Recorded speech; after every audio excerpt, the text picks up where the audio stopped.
Hey everybody, Max Rich here, and that was Autumn Leaves by Joseph Cosma. That is like one of the most standard jazz standards of all time. It's something that if you're going to learn jazz, you've got to learn this song. It's like Blue Bossa, something like that, you know? It is just a must, you know?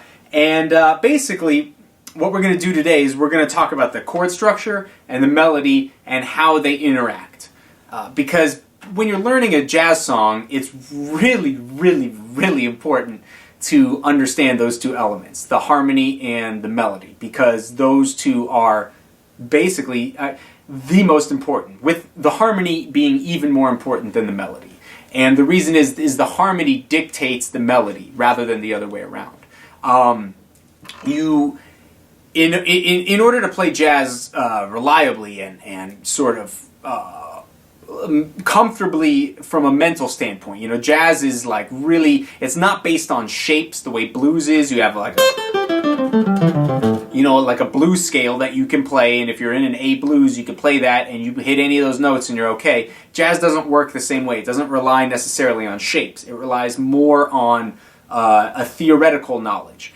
And Autumn Leaves is a great way to sort of begin your journey into like jazz theory.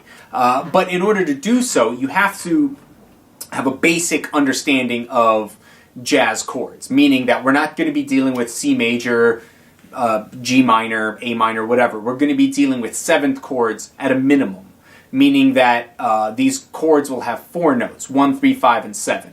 And if you don't know what I'm talking about, if all of this sounds like foreign language to you, what you've got to do is you've got to stop right now and go check out some of our other lessons on jazz theory, intro to jazz chords, seventh chords, major, minor seventh chords, dominant seventh chords. If all of that, like if none of that rings a bell, then you got to go check out some lessons on that and sort of catch up to speed, because that is like the prerequisite to learning jazz, is understanding seventh chords.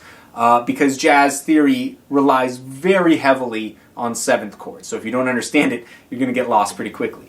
But for those of you guys who do understand seventh chords and know what I'm talking about, let's get started. We're going to cover the melody, the harmonic structure, and everything in between coming up right now.